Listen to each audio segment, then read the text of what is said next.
Hello, everybody. Good morning, good afternoon, good evening, depending on where you are in the world. I would like to welcome you all to the 12th module of our telecourse, The Way of the Psychonaut. Today's subject will be the relationship between transpersonal psychology and the research of holotropic states of consciousness and hard sciences. Something that's very important for the eventual acceptance of transpersonal psychology and also acceptance of psychedelics. I was personally involved. I was at the cradle of transpersonal psychology, so I will be able to give you the history of this development from a personal perspective. But first, I would like to create a historical context for it. If we go back to the middle of the 20th century, American psychology was dominated by two schools.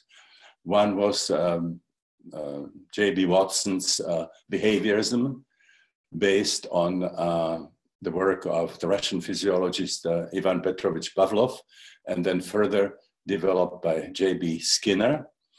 And the second dominant school was Freudian psychoanalysis.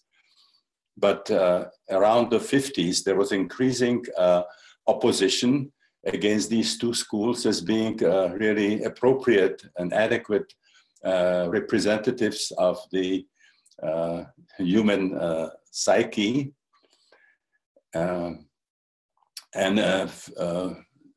feeling the need of expansion. And the main spokesperson of this opposition was Abraham Maslow, a famous American psychologist, who presented a very sharp, very incisive criticism of both of those schools. In terms of behaviorism, his main criticism was that behaviorists worked almost exclusively with animals, mostly pigeons and rats. And then if you work with those animals, that all you can discover has relevance for what we share with these animals, but has really nothing to contribute to the understanding of some very specific human qualities, such as the love or morality or pride or certainly, science, art, philosophy, and so on. And also some specifically human negative characteristics like greed or lust for power, or what Erich Fromm called specifically human malignant aggression, which goes beyond anything that we see in nature. Maslow's criticism of psychoanalysis was primarily that they were drawing their information about the human psyche mainly from patient populations. They were not working with normal subjects or healthy subjects, I would say. And then, of course, the second major criticism was the biological reductionism of psychoanalysis. And I should also mention, in relation to behaviorism, there was another objection, which was sort of ignoring anything that had to do with introspection, ignoring consciousness, and expecting that you can understand the human psyche just from observing behavior. So after this criticism, Abe Maslow and Tony Sutich launched another school, which was what Maslow called the third force, the behaviorism being the first force in psychology, psychoanalysis the second, and their humanistic psychology was the third force. Now, humanistic psychology focused specifically on healthy populations, and even beyond that to populations that were in a sense super normal, what Maslow called the growing tip of the population. They also were very interested in anything that was discovered by introspection. They also wanted psychology to be sensitive to human needs and needs of human society, rather than being just an objective experimentation and observation. So they launched this new school, humanistic psychology, which in a very short time became quite popular, both in lay circles and in professional circles. They were very well attended conferences, and they were exploring things like self-actualization, self-realization, human potential, human growth, and so on. But Abe Maslow and Tony Sutich themselves became very quickly dissatisfied with their own school, with humanistic psychology, because they realized that they left out some important dimensions. Now, this was in the 60s, when there was great interest in psychedelics and mystical experiences, the great spiritual philosophies of the East, and also Sufism. Many people were exploring shamanism. So they realized that not only the two first forces, but also humanistic psychology really did not have any relevance for understanding things like spirituality, meditation, trance state, mystical states of consciousness, creativity, scientific and artistic inspiration, and so on. So they started working on yet another project, which would go beyond humanistic psychology. They wanted to call it transhumanistic, going beyond humanistic. And they collected a small circle of people, including, beside the two of them, Jim Fadiman, Sonia Margulies, and Miles Wick. And they started brainstorming about this new development in psychology. And this is where my own role in transpersonal psychology starts. I was at that time working already in the Maryland Psychiatric Research Center, doing psychedelic research. It was the last surviving project in the United States. And I went very frequently to do weekend workshops at the Esalen Institute. And we're very frequent participant in these seminars was Paul Herbert. He was like the chronicler of Esalen. He was going to most of the workshop, and he was doing video recordings that then later became a very rich archive called the Dolphin Tapes. And he was listening to my lecture about the mystical experiences that I've observed in my patients who were taking LSD. And after the session, he came to me and says, "Listen, Stan, what you were talking about is just like what Abe Maslow is talking and writing about." And I had no idea who Abraham Maslow was. I just had come, short time before this from Czechoslovakia. We had absolutely no contact with the West. We couldn't travel west. We couldn't get hard currency to buy books. We even had difficulties corresponding because this was considered suspect if we had too much exchange with the West. So I didn't know about his very interesting work. Did very interesting research on needs, both the basic needs like hunger, thirst, sexual needs, and so on, but also then what he himself called meta needs and meta values and meta motivations. According to Freud, we are basically driven by low base instincts, and any kind of higher values are somehow reaction formations or some kind of a sublimation or transformation of these base instincts. So for example, love would be seen as desexualized interest in one's parents, or beauty would be seen as a reaction formation to some anal interests, and love would be reaction formation to wishes that we have towards other people.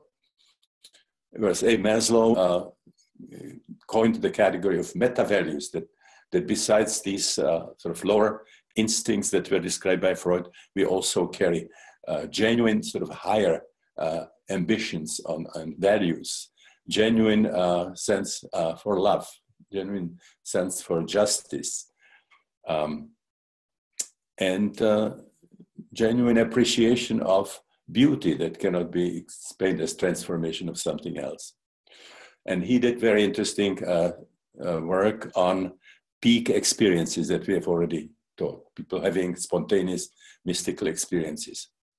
So I got very, very interested. Paul Herbert told me a few words about Abe. And I had a large volume, very thick volume, that I wrote about my research in Prague, and also the major challenges to the existing paradigm in psychology, psychiatry. And it was called Agony and Ecstasy in Psychiatric Treatment. This volume had never published, and then became later five books, but the volume itself burned in the fire of our house in 2001. So I took this manuscript, I sent it to Abe Maslow, who was at the time in Boston, recovering from a heart attack. And I got a very enthusiastic letter and an invitation to come and see him and discuss our findings. So I flew to Boston, and I came to the house where Abe lived with his wife, Bertha, and I rang the bell. And I got somewhat humorous acceptance.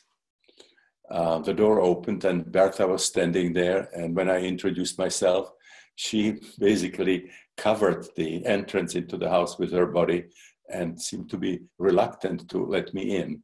And I had no idea what this was about, because we had never met. And then after some hesitation, she finally reluctantly let me in and took me upstairs, where Abe was lying on a couch, recovering from his heart attack. And we had a wonderful discussion that lasted many, many hours. And then we all met in the dining room for dinner. And then I discovered what this was about.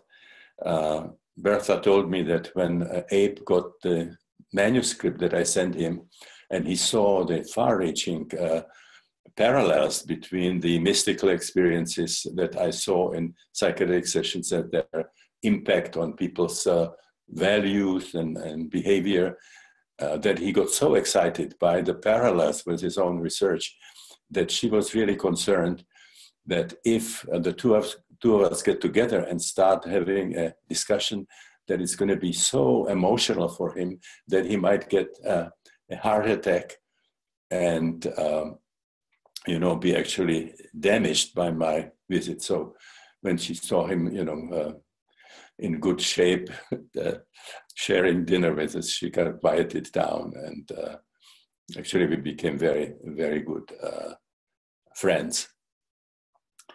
So very shortly afterwards, Abe got a very generous scholarship from the Laughlin Foundation. So his dream came through. He could give up his teaching job in Boston and move to Palo Alto, where they gave him a beautiful house with a swimming pool. And all he had to do now is to think and write. And he also hosted these little working conferences discussing the possible launching of a new psychology of the fourth force, as Abe called it. And he was very excited about my material. He actually called it the what's called the Fat Bertha, which is the name for a 42 centimeter howitzer gun that Germany was using in the First World War. So he called it the Dick Bertha of the human potential movement, and then also the major contribution to psychological theory in several decades. So he wanted me to participate in these meetings and discuss the future of transpersonal psychology. At that time, he still called it transhumanistic. But I gave a talk which was called Varieties of Transpersonal Experiences at another SLN workshop, and Tony Sutic, the co-founder of Humanistic Psychology, was present. And when he heard the term transpersonal, he said, "This is our name. We will call it transpersonal."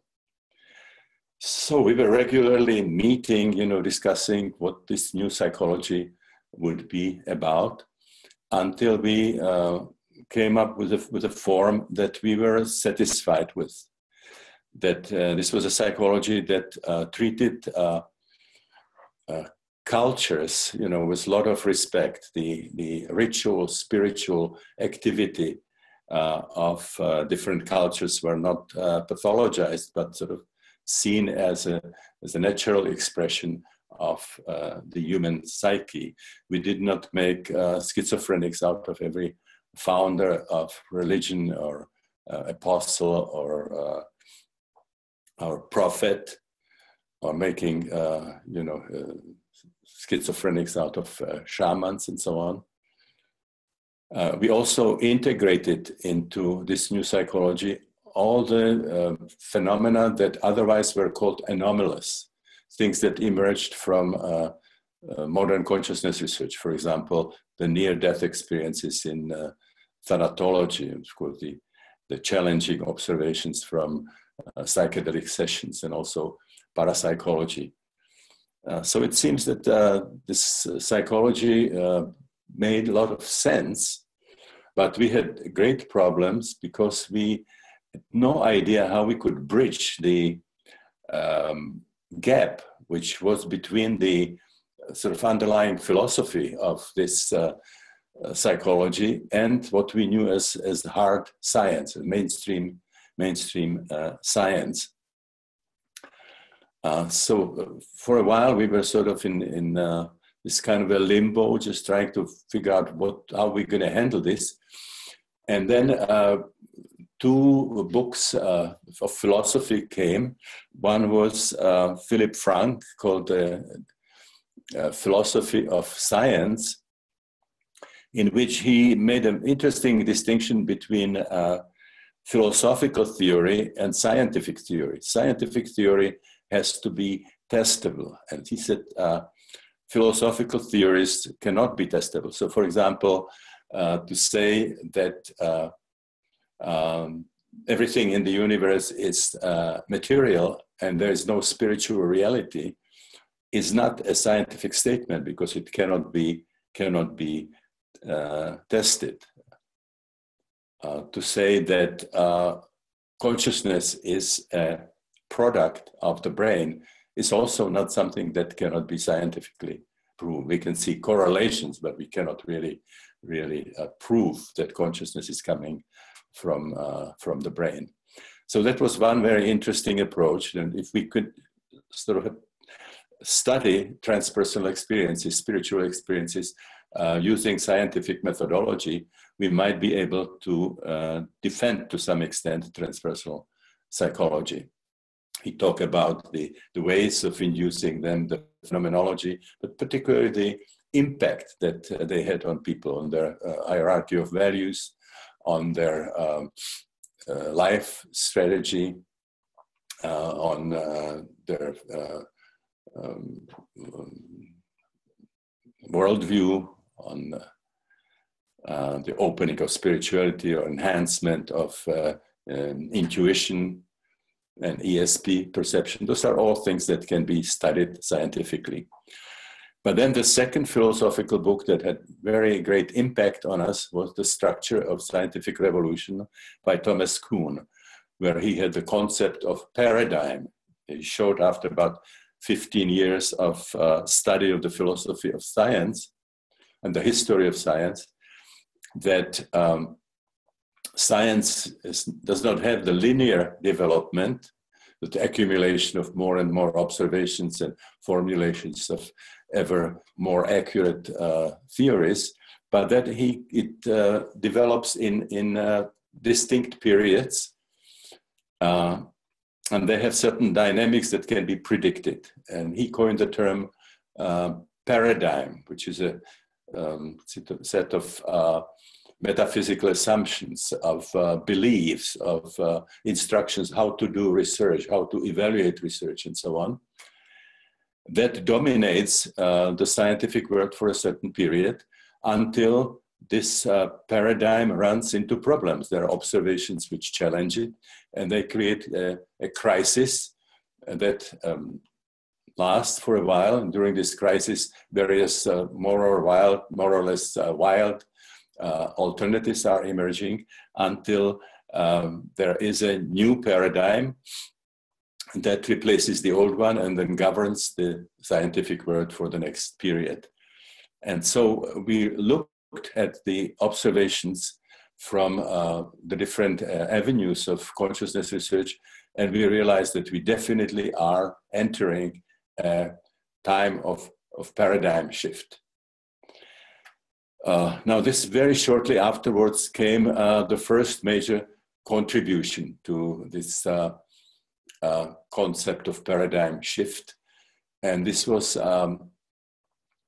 Fritjof Capra's book, The Tao of Physics, when he showed that there was an increasing convergence between the worldview emerging from quantum relativistic physics and the mystical worldviews, particularly the great spiritual philosophies of the East. So we got very, very excited, and I really wanted to meet Fritjof. And it just happened that Frances Vaughan, one of the pioneers of transpersonal psychology, invited Fritjof for a party in her house in Tiburon, and invited a small group of us who were developing transpersonal psychology.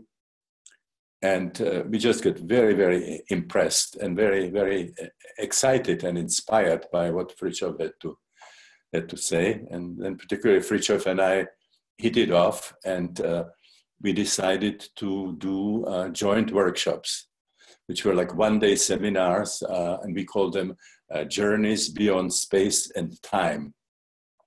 And we did it in several places, several cities in the United States, and then also in Hawaii, in Honolulu. And these had such structure that Fritjof would take the morning and tell people what happened in physics in the first 3 decades of the 20th century, when physicists had to move from Newtonian physics first to Einstein's theories of relativity, and then from there to quantum physics that even Einstein himself was not able to accept until his death, in spite of the fact that he himself inspired it by his papers.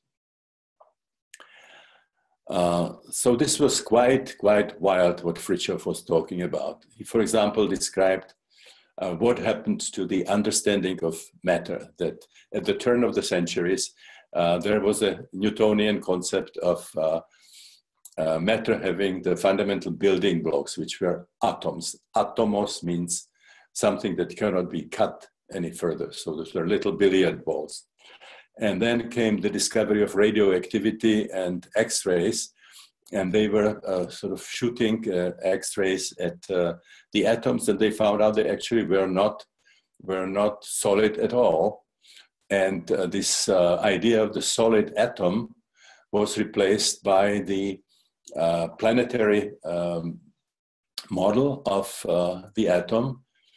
And when Fritjof described it, he said, if you imagine that the atom would be blown up to the size of a cathedral, we now had a nucleus, which would be like a pinhead in the middle of the cathedral, and the electrons would be whirling where the walls of the cathedral are, and the whole inside of this temple would be what physicists lost of stuff, of solid matter, just during this first step.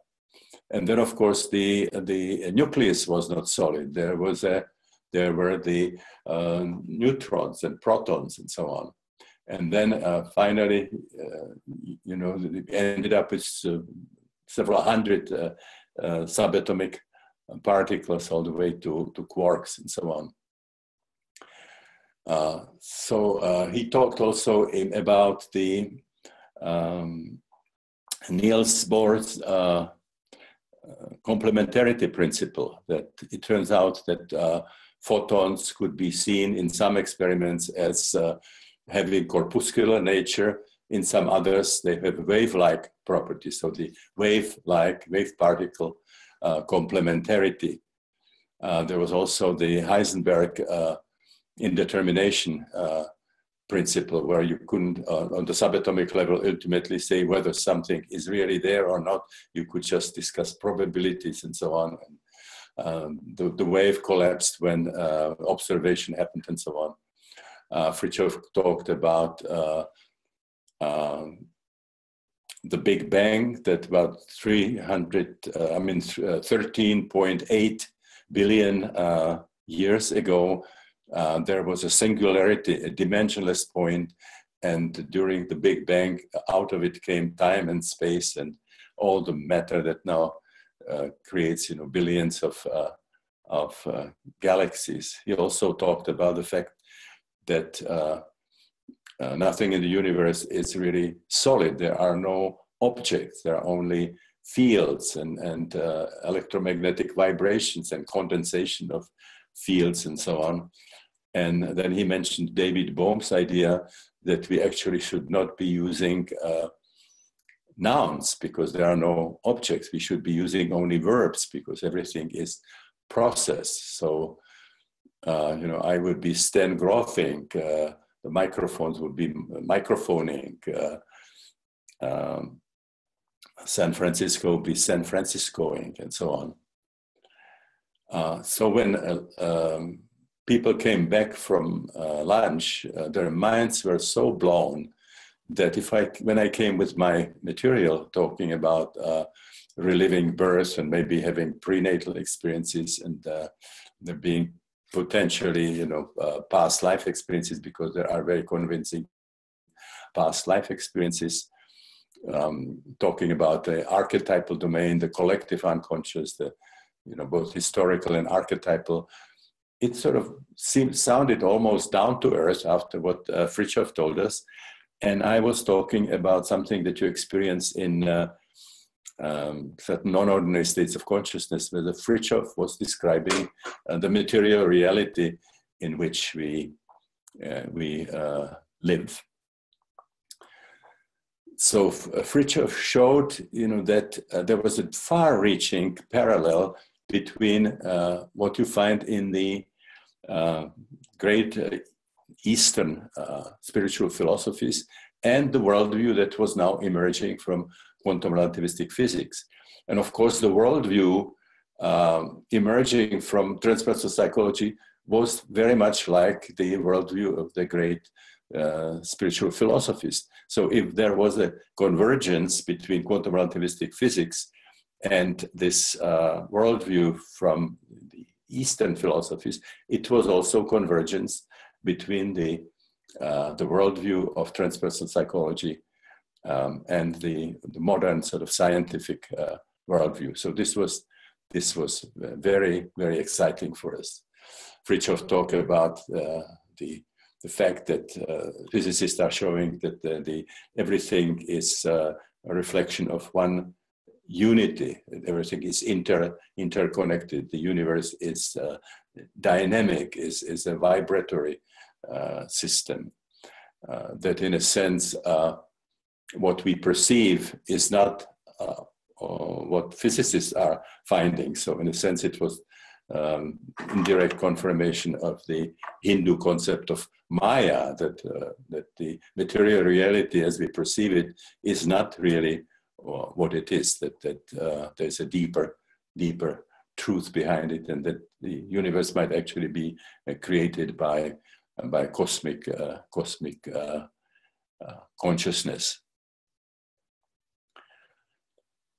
So this was a very, very exciting contribution to these efforts to bridge between transpersonal psychology and science.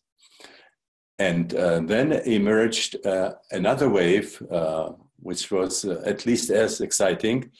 And this had to do with the discovery of optical holography. I will not talk about it in terms of the technical aspects of hologram, because we have done it in one of the previous modules. So we'll just say that this was something that was based on mathematics developed by Denis Gabor, a Hungarian-British scientist, who developed mathematics that then became the basis of optical holography. At the time when optical holography was not possible, because this was before the discovery of laser. And we described how the hologram is created, and also all the very exciting implications of the enormous storage capacity, in the way it very elegantly bridges somehow the relationships between the whole and the part. We talked about the fact that you can mimic certain kinds of psychedelic or holotropic experiences with it. You can model certain things related to the archetypal domain and so on. So this was quite exciting, and it had implications for the understanding of the brain. This had something to do with the work of Karl Pribram, very famous neurosurgeon, brain researcher, who was building on the work of his teacher, Carl Lashley, who was doing experiments in rats, and he was removing parts of their brain after he taught them some specific tasks, and he wanted to know when the memories will disappear.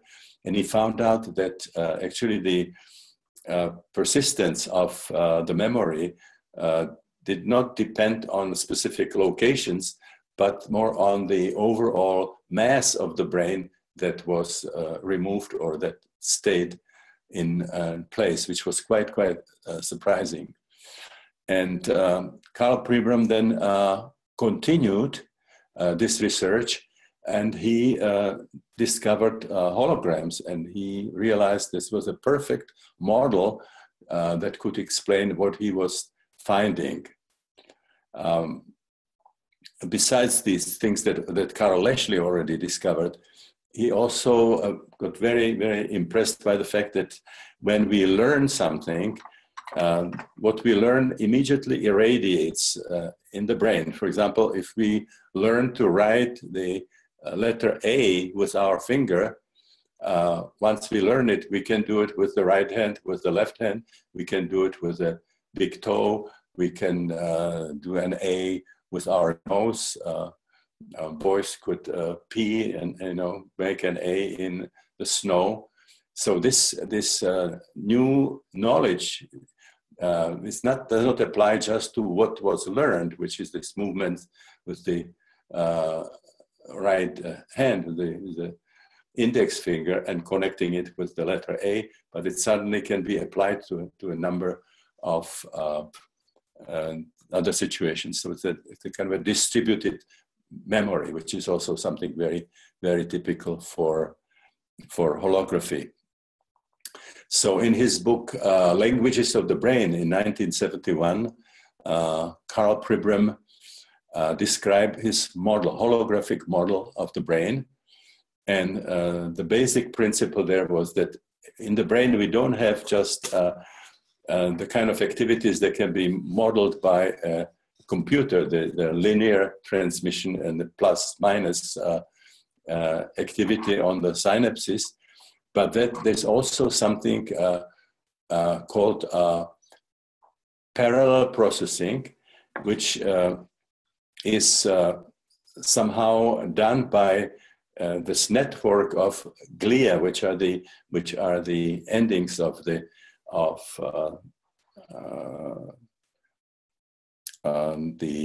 cell, which create the mass of the brain, but are not the neurons themselves.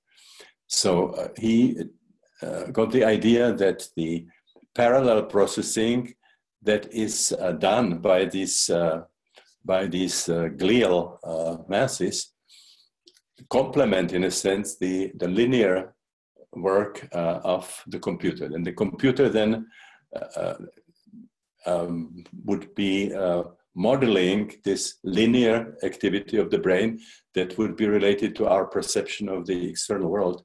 And according to Karl Pribram, then the parallel processing would be using the holographic principle, which would then have all the characteristics that we described for holograms. Now, Karl Pribram's close friend was David Bohm. He's a brilliant physicist. He was a co-worker of Albert Einstein, and he was the author of the major handbooks on both theory of relativity or theories of relativity and quantum relativistic physics. David Bohm was essentially trying to solve some of the paradoxes in quantum relativistic physics, and came to the conclusion that he would have to use what had been referred to as hidden variables. And this concept was before rejected by John von Neumann, and he returned to it and created a system of the universe where we have two orders. One is called explicit or explicate, or the unfolded order, which is basically the reality, the material reality that we experience in our everyday life. And then the hidden variable then was the implicate or the enfolded order, which was the generating matrix. When we talked about the holograms, it said that the hologram cannot stand on its own. To make a hologram, you have to have more. You have to have the creative matrix. So, according to David Bohm, the creative matrix of the unfolded order would be the implicate, the enfolded order. Now, this has major consequences. For example, it solves the problem between consciousness and matter. Consciousness and matter would be manifestations from a matrix in the implicate order in which they are not separated. Also the parapsychological phenomena of a certain kind could be understood in such a way that the connection is not in the material world, but is going through the implicate order. For example, if we have, in the first step, we have synchronicity, we cannot find the meaningful connection on this level, the horizontal causality. But the idea was that both those poles of synchronicity would be informed from the implicate order. In a similar way, something like psychoid phenomena, where there would be things happening that involve the human psyche and some changes in the material world. They could have the matrix in the implicate order. So David Bohm's concept of the implicate and explicate order, again, was another major contribution to the bridging between transpersonal psychology and hard science. Then came another very interesting contribution, and this was the work of Rupert Sheldrake, British biologist, plant biologist. We discovered Rupert Sheldrake in 1982 when we were conducting an international transpersonal conference in Bombay in India. He was at the time living in Shantivana in an ashram, which was run by Father Bede Griffith. And he was doing spiritual practice there and also working on this very interesting revolutionary volume, which was called New Science of Life. And actually, Rupert's first presentation of this theory was at the International Transpersonal Conference before he ever brought it to Europe. Now, then when he returned to England, the book was published and created major sensation and major uproar, major commotion. The editor of Science, which is a very respectable scientific journal in England, wrote that if we still were burning books, Rupert Sheldrake's New Science of Life would be the first book to burn. Now, Rupert presented a very sharp criticism of mechanistic science. One of the things he showed is that science is really interested only in quantitative things, only what the universe is made of, the building blocks and so on, but they never answered important questions like, where does form come from? You know, when we look around, there are amazing numbers of species, of botanical species, animal species. You know, there is even an artistic beauty. If you look at the plants, the orchids, the roses, and so on, and the beauty of the animals. Now, this has not been addressed by mechanistic science. We just talk about the atoms and the molecules and the substances, you know, that make these organic forms. The other thing, they never answered the question of order. Where does order come from? Where does meaning come from? You know, if the universe itself is meaningless, how come that we can communicate with each other, that we understand each other? So form, order, and meaning has not been addressed at all. Rupert also criticized the idea that consciousness is coming from the brain. I think he was the first one who used the parallel with television.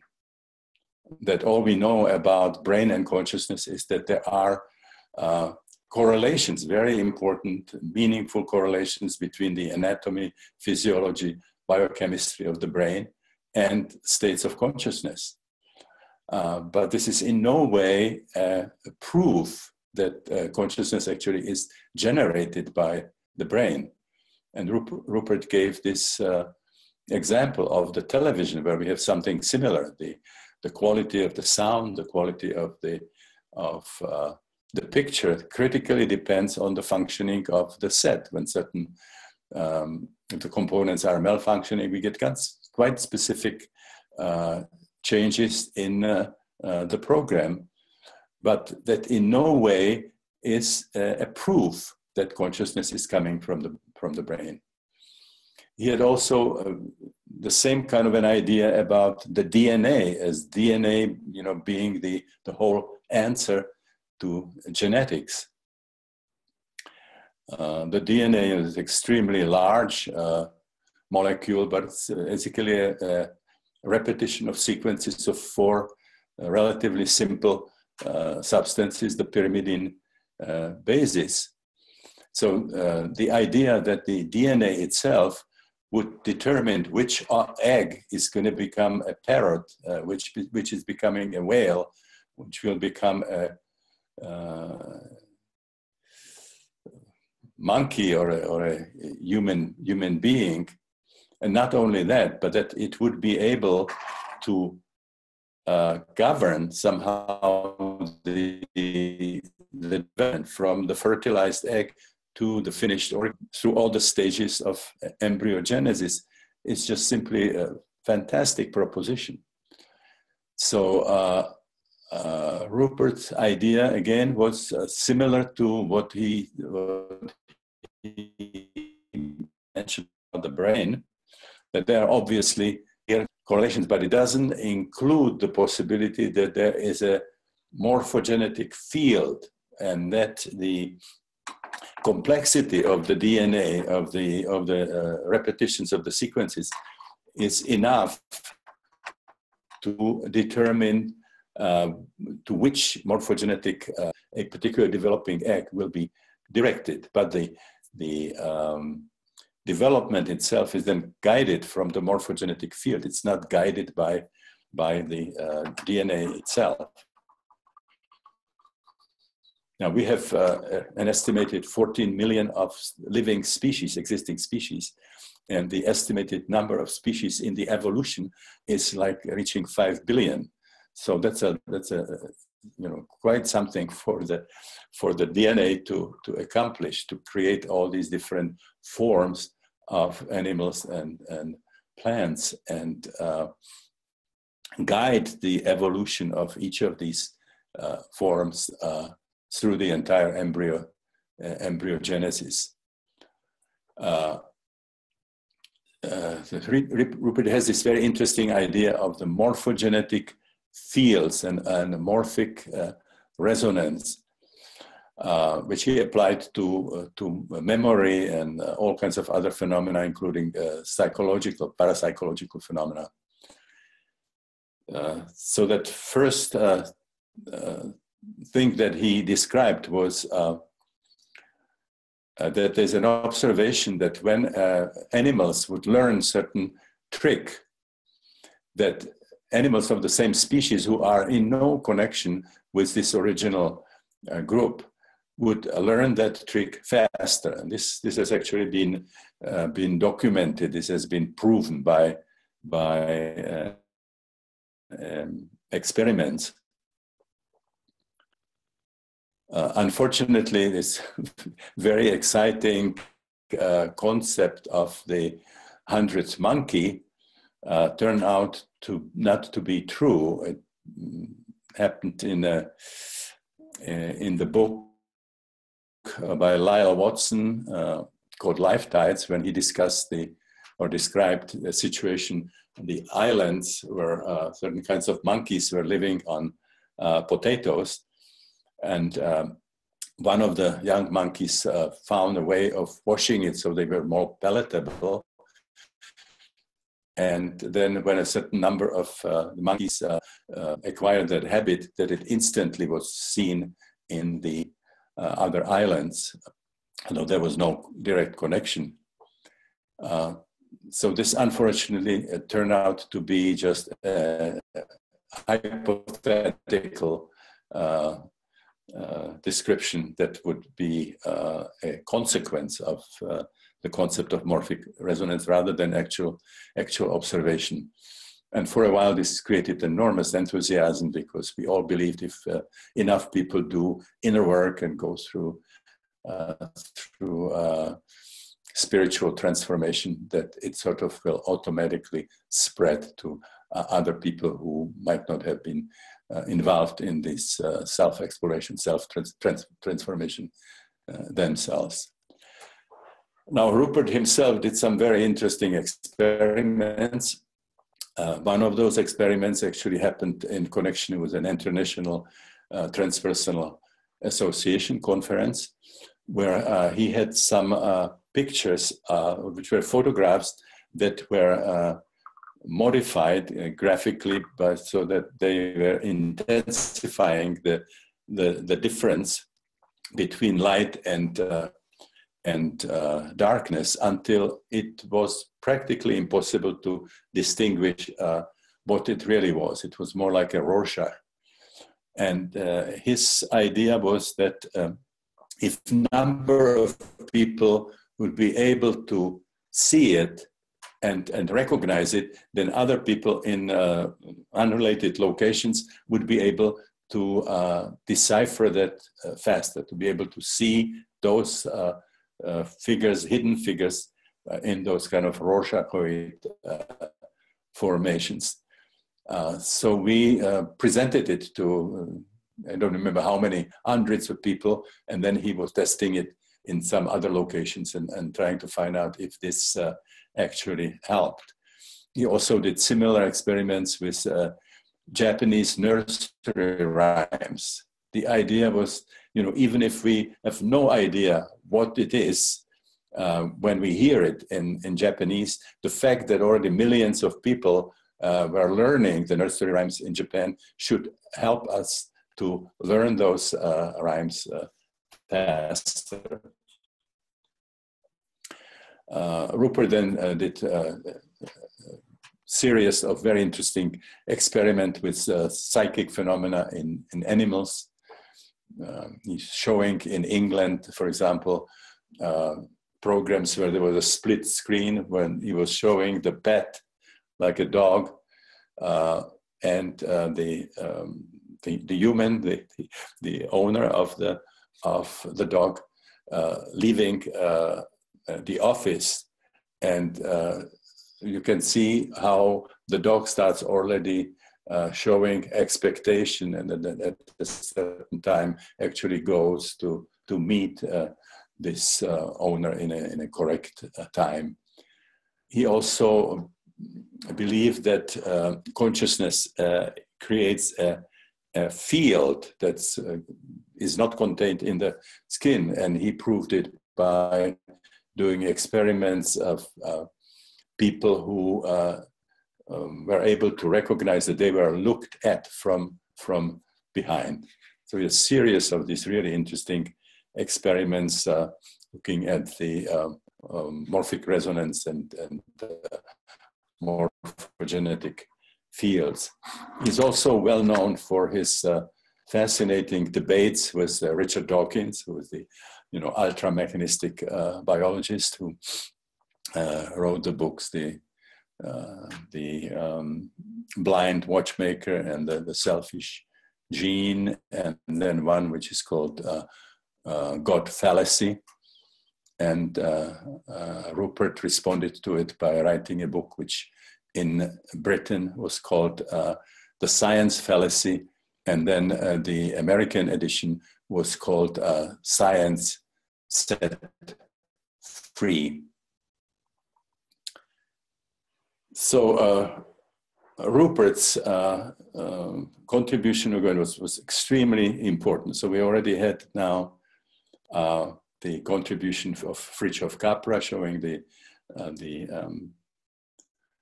convergence of Eastern spiritual philosophies and quantum relativistic physics. We had that whole period of excitement about the holo movement, both in the holographic model of the universe of David Bohm's and the holographic model of the brain of Karl Pribram, and now the revolutionary concept in biology with the morphic resonance and morphogenetic fields. Now, there were then other physicists who actually continued the work that Fritjof began, but they introduced new elements.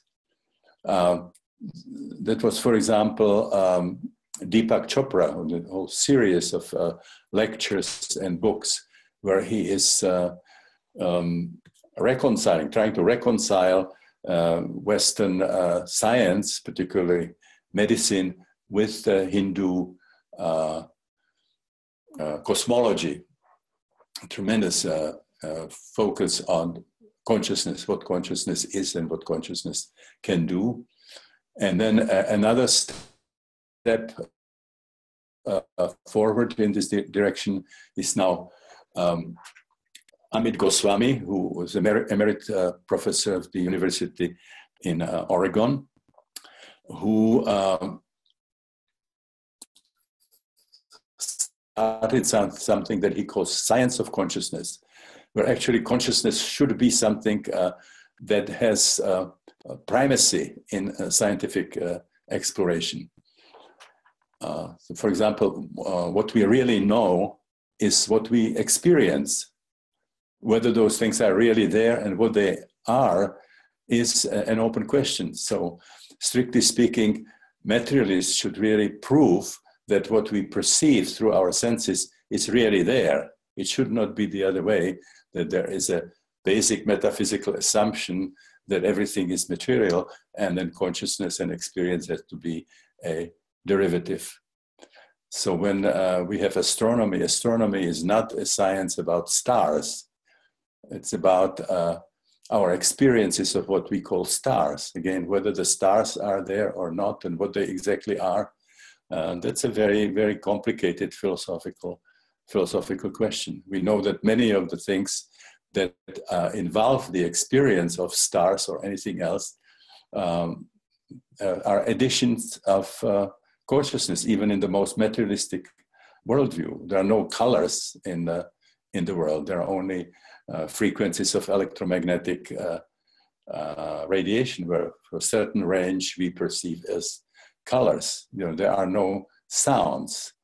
Sounds are something that is created also by our consciousness. So if we had Beethoven's symphony, Ninth Symphony, presented in a way the physicists see it, you know, in terms of frequencies and so on, it would not be Beethoven's symphony. And there are certainly no tastes, no smells in the world. So all that in the most materialistic worldview is added by consciousness. So it's, I think, a very reasonable idea. We should start from what we experience and then see to what extent we can really prove that what we perceive is really there.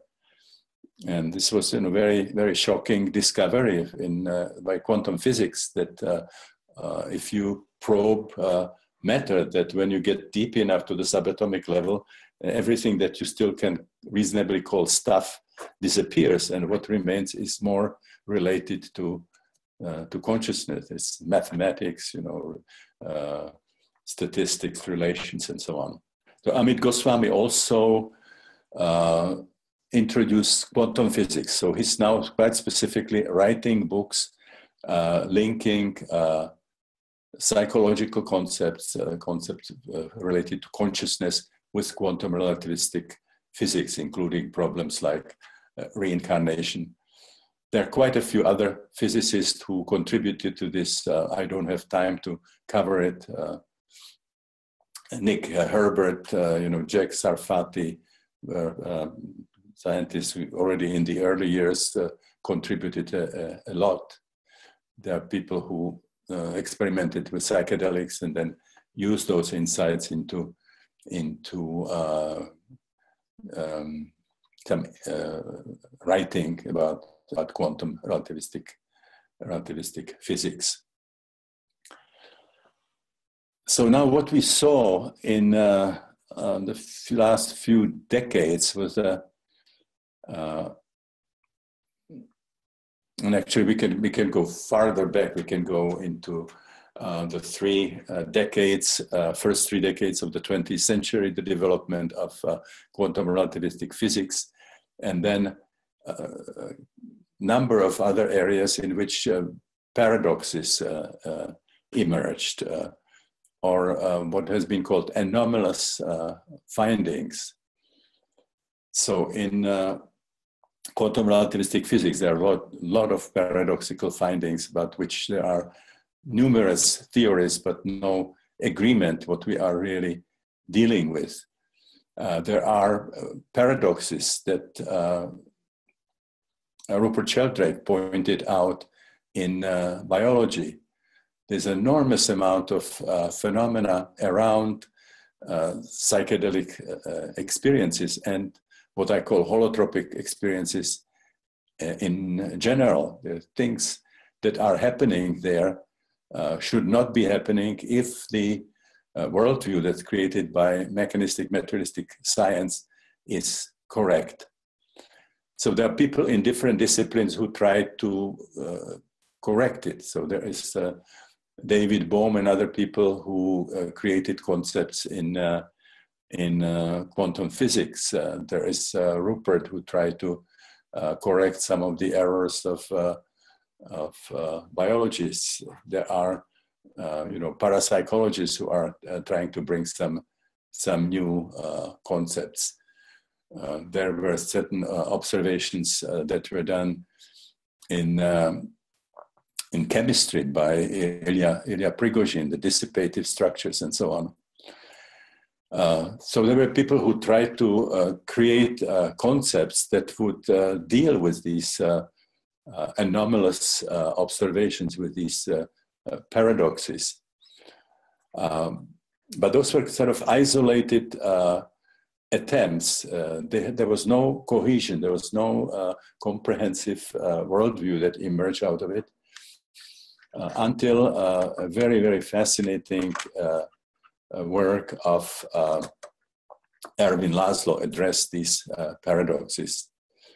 Ervin Laszlo is an amazing person. He is what we can call polyhistor. He's extremely educated, sophisticated in a number of disciplines.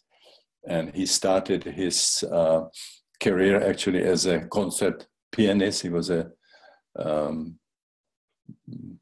prodigy in this. And then I think around his 20s, he decided that he's going to move fully to science, to study sort of and try to find out about the nature of reality. Now, he produced a large number of books. Some of the early ones were The Creative Cosmos, which was a more popular rendition of his ideas, The Interconnected Cosmos, where he presented all the mathematics and physics underlying this.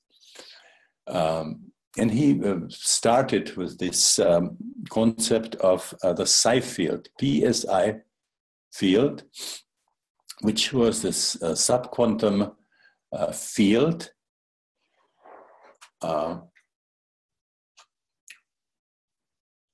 that recorded everything that is happening in the material world. So there's like a record of the entire history of the planet that's being recorded in this psi field. And for me, that was very exciting because I was puzzled by many of the observations from psychedelic sessions. Where, for example, my clients and myself had experiences that were very convincing of time travel that took us to places like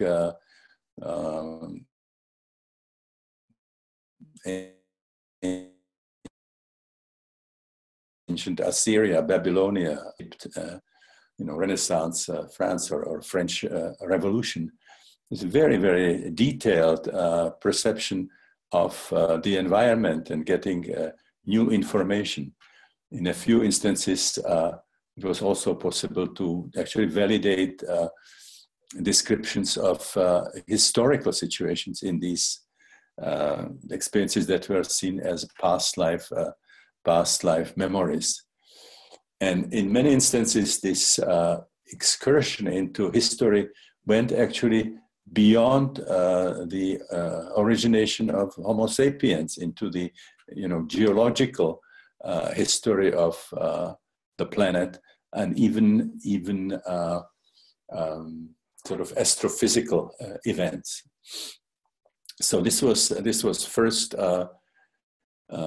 scientific attempt to account for these kinds of experiences, which was something that Erwin Laszlo stated independently of our observations. In other words, he talked about this possibility of there being this psi field that records everything that happens in the material world. And it just happens to correlate with our quite independent observation in the sessions of our patients and in our own sessions. Now, Erwin then developed it further, and in his last book, which is called What is Reality, he actually talks about a hollow field, which is a realm which is actually beyond space-time. This was not quite clear in the original concept of the psi field, whether it was still to be seen as a subquantum realm within the material world. But now it became quite distinctly something that actually lies beyond space-time. Now he looked at the problem of consciousness, very much what Rupert Sheldrake did, and he presented three different theories of consciousness, or models of consciousness, and showed the problems with the first two. The first one is something that he called the turbine model of consciousness, where the idea is that consciousness is generated by the brain in a similar way in which an electric turbine generates the stream of electrons. Now, in such a model, obviously, the production of the stream of electrons depends on the functioning of the engine. So when the machine is stopped or is destroyed, the production of this stream ends as well. Now, if we apply this turbine model to the human brain, that would be challenged by observations that consciousness can actually, under certain circumstances, operate without the connection to the brain. So these are all these near-death experiences where people who are not only dead because there's a cardiac arrest, but they might have a flat EEG, which means their brain is not functioning. And yet the most powerful veridical out-of-body experience we have from a patient of Michael Sabom's, who had flat cardiogram, a flat electroencephalogram, and yet gave very detailed description of a very complicated operation which was performed on her, which was removal of a tumor at the base of her skull in a condition where she was completely frozen. And she described in detail what they were doing, and she drew the instruments that they were using. So the idea that consciousness can operate outside of the brain without the connection to the brain is a major challenge to this turbine model of the brain. Then the second one he calls the cloud model of the brain, when the consciousness is actually, and memories are actually stored outside of the brain, which means that they can persist after death. Now, in the turbine model, it would have to be something like a grid. The machine would have to be connected to the grid, so the produced electricity would persist beyond the stopping or the destruction of the gadget. Now, there are also objections against this, and that's that in some instant we have description of discarnate consciousness, and that can operate independently, which is, it is possible to communicate with that consciousness. Now, the example would be the spirit guide that Carl Gustav Jung experienced in his, I would call it spiritual emergency, in his spontaneous episodes of holotropic states. A spirit guide who called himself Philemon, and Jung had conversations with him. He was asking questions, including questions about psychology, and Philemon had access to information that Jung himself did not have. And Jung said that the experience with Philemon taught him that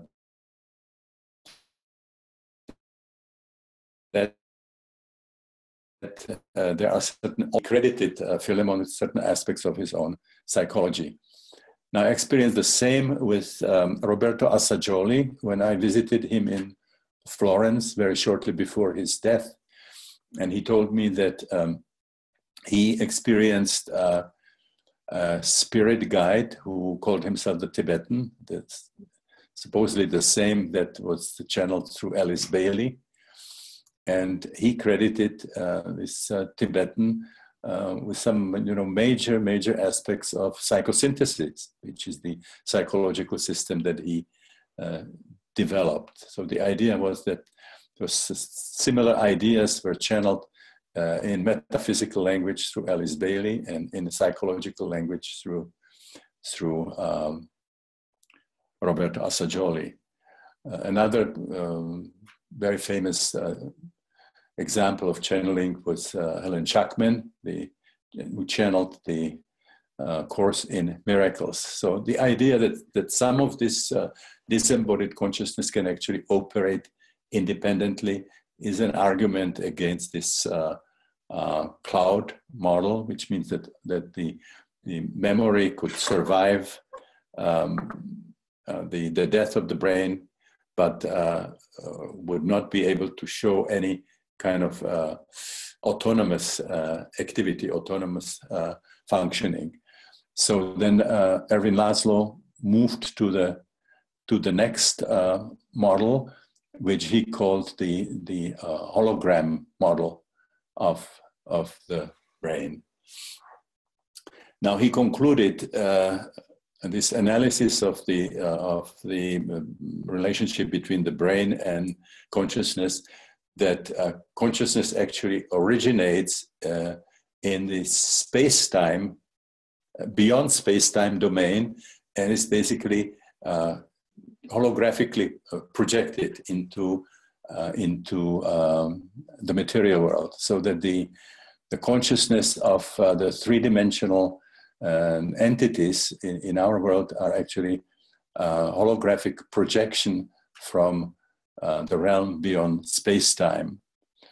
The space-time also will be responsible for creation of the experience of the material world itself.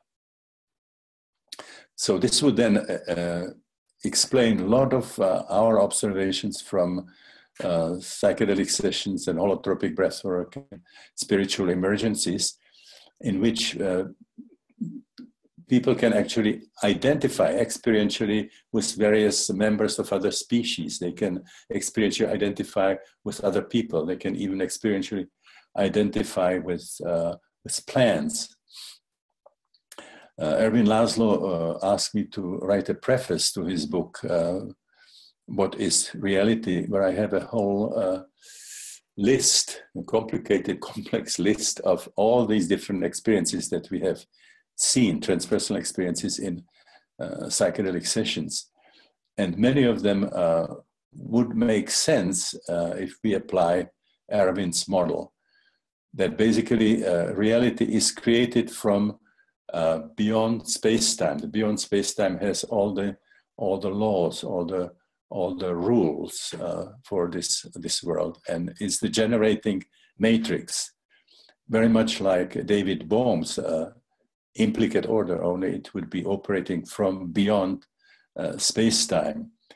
So that if we have experiential identification with other people or with animals, the connection would not be happening through space-time, but would be through the domain beyond space-time, which is the common matrix of all these phenomena.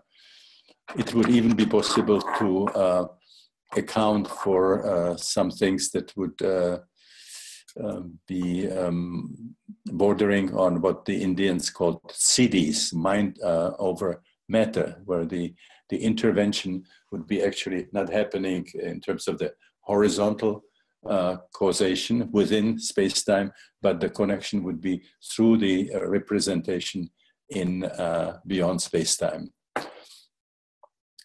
So I will just refer you to Erwin's book. This is too complex for me to communicate it in very, very short time, but I find it very, very fascinating and something that seems to answer many, many questions about very puzzling phenomena that I encountered in my clients and myself and people in our training, both in psychedelic sessions, in holotropic breathwork sessions, and in people in spiritual emergency that I worked with. And just to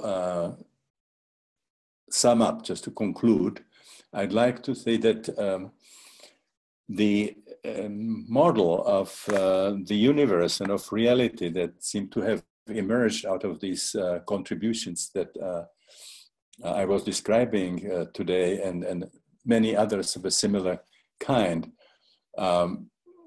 would have a model of the universe that would have a, let's say, explicate and implicate order. The explicate, something that we can experience in ordinary consciousness, and then the implicate or enfolded order, which might be actually a domain of beyond space-time. This is something that we could access in the holotropic states of consciousness.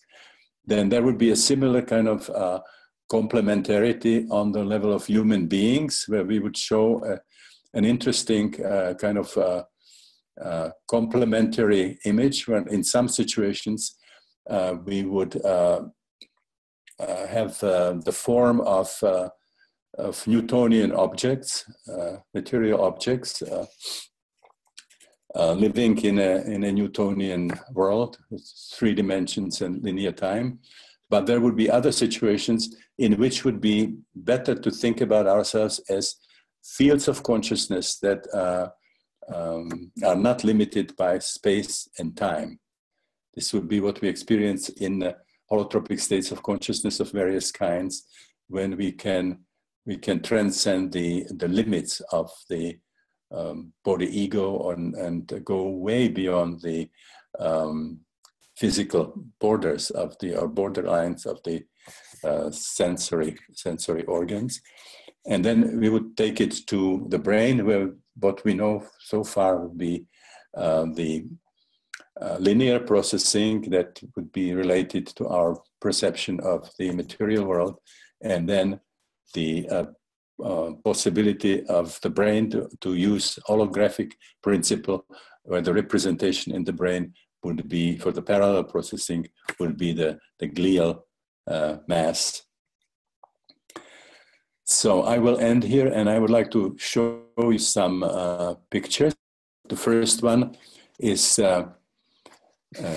J.B. Watson, who formulated the basic principles of behaviorism. And then we have the picture number 3, which is Ivan Petrovich Pavlov, the physiologist, a Russian physiologist who got Nobel Prize for working with salivating dogs. And then we have J.B. Skinner, who developed operant conditioning. And then the number 5 is Freud. We have seen that before. So we have these are the representatives of the 2 major schools that governed psychology in the United States for the first half century, 20th century. And then number 6 is Abraham Maslow in his young years. And then number 7 is showing him in that beautiful house that the Laughlin Foundation gave him with a swimming pool, where he was thinking and writing after his heart attacks when he gave up his teaching job. And then number 8 is a very rare photograph. That's the only one I found of Tony Sutich. He's the co-founder of humanistic psychology and transpersonal psychology.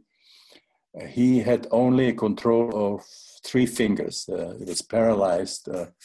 All his body, he was basically living in this kind of this wheeled stretcher, and he had a mirror behind his head at 45 degrees. So when we talked to him, we had to talk into the mirror, and he could operate the telephone with his 3 fingers. And he was very, very deeply involved in, very instrumental in creating the early network of transpersonal psychology, and involved with Abe Maslow, with the foundation of transpersonal psychology and the Journal of Transpersonal Psychology. So then number 9 is Sonia Margulies, is another one of this circle. And the number 10 shows the 2 of us, Sonia and myself, in Esalen. And then we have 2 pictures of Jim Fadiman, which is the next member of this small group. I don't have the picture of Miles Wick, unfortunately. So number 11 is Jim Fadiman. And the next picture is showing him reclining. His most recent contribution was developing the concept of the microdosing that's now very, very frequently used, including in Silicon Valley. And then number 13 is Fritjof Capra that I talked about, the author of The Tao of Physics. And then number 14 is another picture of Fritjof Capra. The number 15 is Denis Gabor, who invented the mathematics that then made optical holography possible. And then number 16 is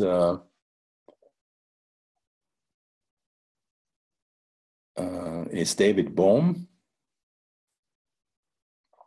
the author of this model of the universe that has the implicate and the explicit order.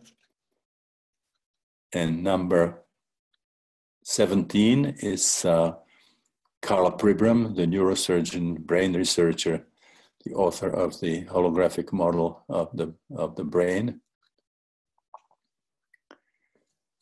And then number 18 is Rupert Sheldrake. This is concepts of morphic resonance, morphogenetic fields, and very, very brilliant criticism of mechanistic science, particularly in his conversations and written exchanges with Richard Dawkins. And then finally, the number 19 is Erwin Laszlo. This is the most elaborate, most interesting model I know that makes it possible to bridge somehow between science and transpersonal psychology, which also means science and the holotropic states of consciousness, some conceptual framework that would make psychedelics a very logical tool, rather than something that's sort of strangely on the periphery something that's not understood by many mainstream psychologists, because psychedelics induce a lot of experiences, perinatal and transpersonal experiences, that are not included in the current model, and if they appear spontaneously, are attributed to some unknown pathological process affecting the brain. Okay, so this was a very rapid excursion, and I hope if you haven't read some of the books I was referring to, I would really encourage you to read them. So thank you for your attention, and we'll connect again next Tuesday. Bye.